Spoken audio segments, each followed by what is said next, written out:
Hi, it's Summer, and this is my May and June wrap up. A pretty big chunk of my reading the last 2 months has been a series reread, so I'm just gonna start with those. I read the last 4 books in the Throne of Glass series. I started this reread last year, and for some reason it took me forever to get back into Queen of Shadows. I got the audiobooks, which really helped. So I finished all of these. It was such a good time. I love this series so much. I was so happy to revisit these characters and this world. It was also fun to read these now having read Crescent City and kind of like looking for other like Easter eggs and stuff, and also just paying more attention to things that could have been tied to ACOTAR. I just love these characters so much, and I straight up get emotional if I think about Aelin too much. My first and only tattoo that I have so far is for this series. It's the quote, "To whatever end." I got it with my cousin. So obviously this series has a big place in my heart. I remember when I very first read Empire of Storms, I didn't like it as much. The second time around though, I really enjoyed it. It's a 5-star series in my opinion. After that, I read Empire of Shadows by Jacqueline Benson. This one is historical fiction and also has like a touch of fantasy in it. For this one, I said this was such a fun time and so different from anything that I've read before. I loved the Indiana Jones / ancient civilization vibes so much. I also absolutely loved Adam and Ellie. Their banter was everything. There were a couple of parts around the 50 to 60% mark that were a little bit slow, but it definitely picked up for that ending. I think this is set in the Victorian era. The main character, Ellie, is very independent and headstrong. She gets wrapped up in this hunt for an ancient city that is a lost city. She gets on a boat and travels to an area where the city is rumored to be. She gets the help of Adam, who's a surveyor or an explorer of the area. I'm pretty sure he makes maps of the uncharted areas. And so it's just them going on this adventure through this jungle trying to find this lost city. It was so much fun. I love anything with ancient civilization vibes. So this book was just like everything. The second book comes out, I think next year, and I'm very excited to pick it up. I gave it 4 stars and I highly recommend it. I also have a reading vlog reading that book and a couple of other arcs. So I'll link that in the cards if you want to go watch it. After that, I read The Honey Witch by Sydney Shields. This is an all-time favorite book of mine now. I gave it 5 stars. I would give it 10 stars if I could. This is about Marigold. I love her name.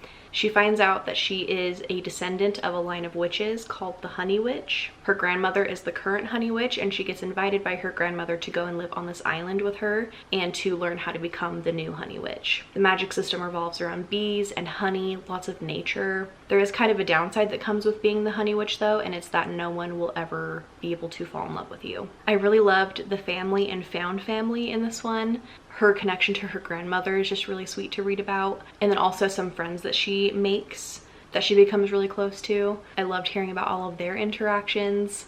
One of those people is Lottie. She's a fiery redhead that does not believe in magic. So Marigold takes it upon herself to prove to Lottie that magic is real. I love this one with my whole heart. It's so good. The queer rep was also one of my other favorite parts of this book. I have an entire reading vlog for this, so I will put that in the cards as well.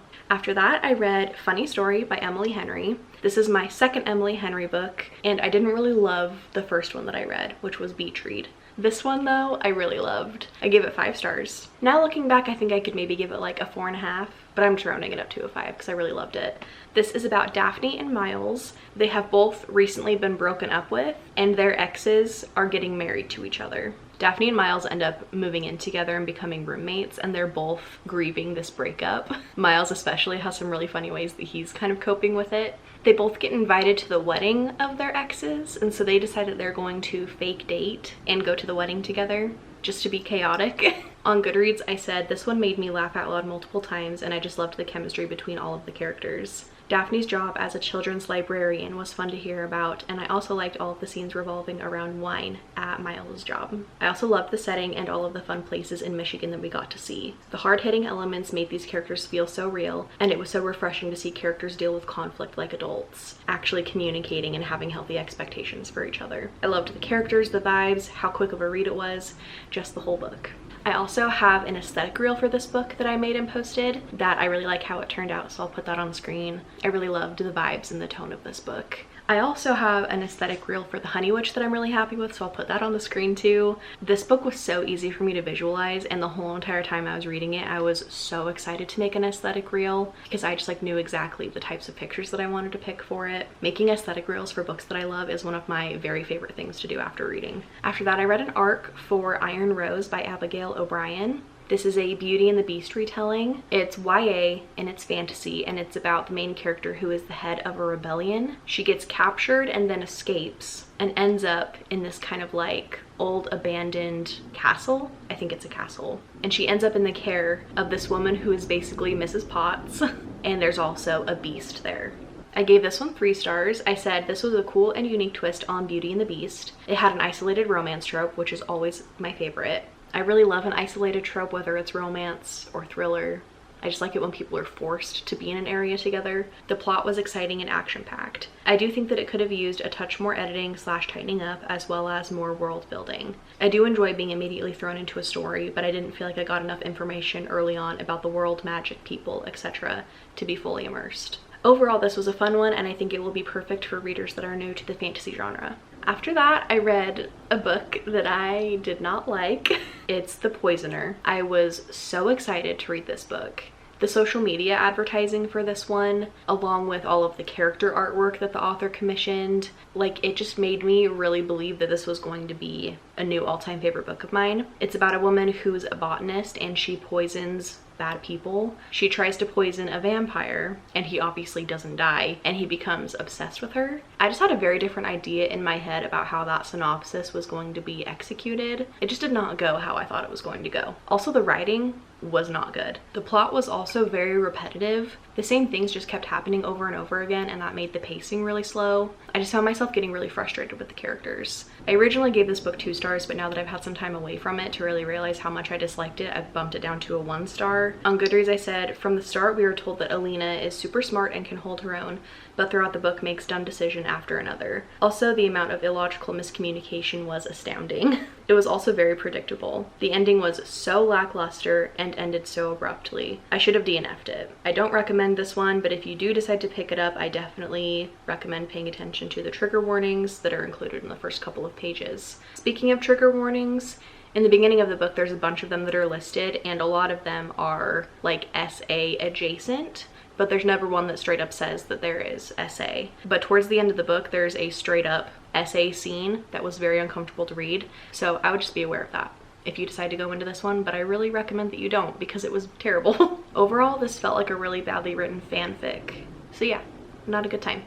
After that, I read The Queen of Nothing by Holly Black, which is the 3rd book in the Folk of the Air series. I gave this one 3 stars. I don't think I wrote a review for it, which I don't know why. To be completely honest, I don't remember a single thing that happened in this book, which I guess is kind of reflected by the 3-star rating. I think that I just liked it and that it was just okay. I don't really have any thoughts on it. After that, I read a poetry collection. I read this as an ARC and it came out on June 25th, so it's a brand new release. I gave this one 4 stars. I really enjoyed it. Also, the cover is so beautiful. That's what initially kind of drew me into the collection. For this one, I said, this was such an impactful and important collection. It had beautiful writing that packed a punch and had so much to say about feminism, grief, and being a Black woman in America. I also especially loved the acknowledgements. I found myself wanting to highlight all of the poems that I liked / made me feel something, but then I was just highlighting every single poem. My most favorite poems, though, were Hot Combs, Catfish Crumbs, and Bad Men, Poem at 35, Kristen, I Don't Know Why, and For My Ex. After that, I read Butcher and Blackbird by Bryn Weaver. I gave this one 5 stars, which feels kind of unhinged to say because of what this book is about. It's about these 2 serial killers that become friends, and they have this like challenge every year where they're given the same target and they try to see who can get to them first and kill them, and then they kind of start to develop feelings for each other. For this one, I said if I was being picky, I could probably drop it down to a 4.5, but I had such a fun time reading this. It was so crazy and unhinged, but in the best way. I loved that it was friends to lovers. The dynamic between Rowan and Sloane was perfect. It was dark, funny, steamy, and I also loved the audiobook. If you like the TV show Dexter, you should give this one a try. The audiobook was so great because it had 2 different voice actors for Rowan and Sloane. Rowan is Irish, I think, so the narrator is Irish for him. He did a very good job with his voice acting. And it was nice because it wasn't just like each of them reading their own perspective. If Rowan said something to Sloane in her perspective, the voice actor for him would say his lines. It just really made me feel even more immersed in the story. It was just a really, really well done audiobook. I highly recommend experiencing the book that way. I would read the trigger warnings for this one before you go into it, because both of the people are serial killers. There's a lot of like blood and gore and stuff like that. It wasn't anything that I couldn't handle, so I think if you're already a fan of like horror and you don't get too queasy, I think you'll be fine. This is also very steamy and open door, so just be aware of that too before going into it. I really liked it though, and I really recommend that you read it. It was a very fun time. After that, I read Just for the Summer by Abby Jimenez. This is the third book in the Part of Your World series. I read this and the next couple of books for a vlog where I read books with my name in the title. This one is about Justin and Emma, who kind of have this curse where after they've broken up with someone, their ex ends up finding their soulmate. They end up kind of talking to each other because of a Reddit thread that Justin writes, and Emma replies to it being like, OMG, this happens to me too. So they come up with this plan to meet each other in person and to date each other for a month. And then that way, when they break up with each other, they'll each be able to find their own soulmate. Emma is a traveling nurse, so she's able to kind of pick and choose which cities she lives in while she's working there. So her and her best friend that are both travel nurses go and live in the same town that he's living in. So they're able to date each other. There's so much more to this story though. There's so much about their friendships and their relationship with each other and their home lives and their family. They each have a lot that they're kind of going through with their own families. For this one, I said, I think this is my favorite book in the series. I loved the characters and how real they felt. I also absolutely loved that there was no miscommunication. They were so honest and upfront about their thoughts and feelings, and it was so refreshing. It was also really cool how other characters from previous books were included. I laughed, I cried, and it was just so good. This really is such a funny book. I feel like Abby Jimenez is so good at writing banter and also writing like inside jokes and stuff like that. There's this whole entire like running joke throughout the book about a billboard that was really funny to me. I really did love all of the characters. I loved Emma and her best friend and their dynamic. I loved Justin. He was just such a sweetheart and he cared so much about his family. I'm also such a sucker for like a scene where one of the main characters gets sick and the other one comes to take care of them, and that's something that happens in this book. I really loved it. I gave it 5 stars. After that, also for the summer reading vlog, I read Cicadas Sing of Summer Graves by Quinn Connor, which I think is actually an author duo. This one has some historical fiction elements to it and also some magical realism. It's about this town that years and years ago was flooded by a dam. So now that entire town is underneath a lake, and the lake is surrounded by this newer town. And there are a few different people that are brought to this town or that are already living there that are kind of talking about their experience being in the town and kind of some weird stuff that's happening and also their connections with one another. I gave this one 2 stars. 1 star is for the good writing and the 2nd star is for the summertime vibes and the atmosphere. It definitely felt like summertime, but those were kind of the only good things about this book. All of the different character perspectives read the same and I didn't really care about any of them. And since this basically had no plot, I really needed to enjoy the characters. Also, the magical realism aspects felt so out of place in the story and made no sense. Overall, I just don't know what the point was. It just had really slow pacing, like I said, basically no plot. The character perspectives just had the same tone of writing for all of them, so I just couldn't even tell whose perspective I was hearing from. You almost could have taken the magical realism elements out of the book and it would have been the same exact book, almost. The magic stuff just felt very disjointed and like weird, and I just did not understand it. I don't really know if I would recommend this one. My 3rd book for that reading vlog was This One Summer by Mariko Tamaki and Jillian Tamaki. It's a coming-of-age graphic novel about these 2 girls that are best friends and they get to spend every summer with each other when one of the girls' families goes to this island for vacation. I also gave this one 2 stars. I said while the art was beautiful and deserves 5 stars, the rest of the book was only 2 to 2.5 stars. This was a realistic depiction of girls learning about adult relationships and how society treats women, but it just wasn't fun to read. I know that's probably the point, but still. There was so much slut-shaming and misogyny that was never properly called out, and I think it could have been such a great learning experience for the main character, but nothing ever got truly explained to her. Nothing was resolved by the end, and it just felt very unsatisfying and depressing, which I understand is how life is sometimes, but it just wasn't what I was expecting or wanting from this book. Other than the art, the only redeeming quality was Wendy.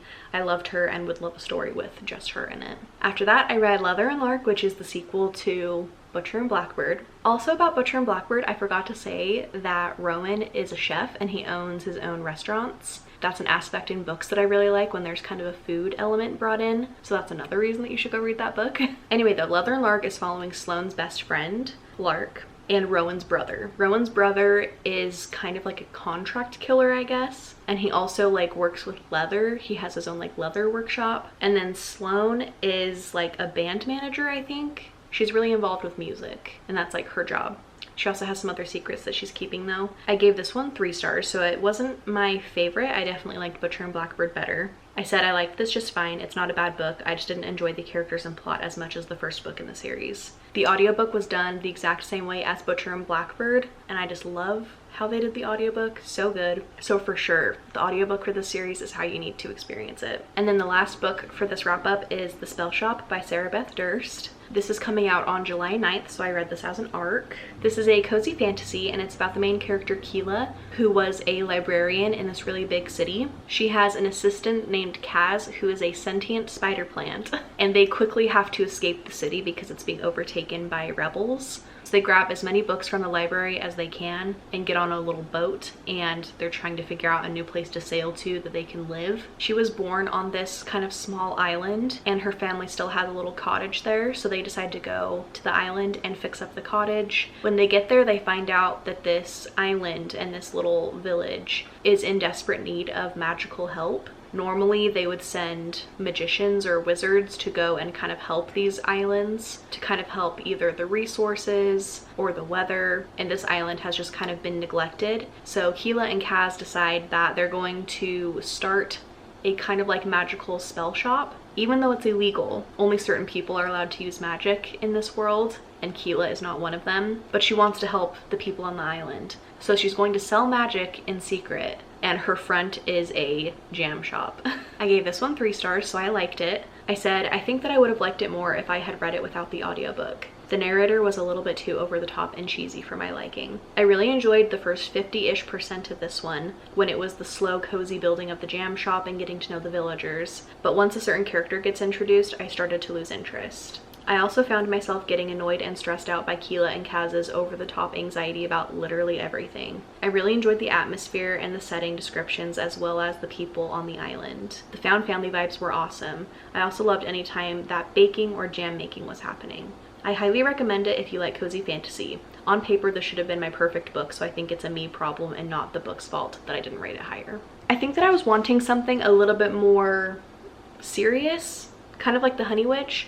Not that this is like a serious book or that it's not funny or anything, but The Spell Shop just felt a little bit too like just kind of cheesy and over the top. Kind of like Assistant to the Villain. I really liked it in Assistant to the Villain though. It just like wasn't working for me so much in this one. I feel like I had a really good couple of reading months though. I had a lot of 4 and 5 stars that I absolutely loved. I have a new all-time favorite book. I finished rereading a favorite series. I've just had a really fun time reading the last couple of months. It's been so great. If you made it to the end of the video, leave a lemon emoji in the comments.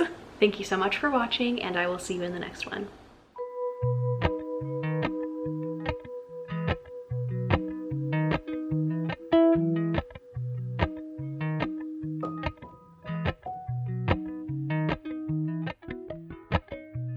Appalachian sunrise.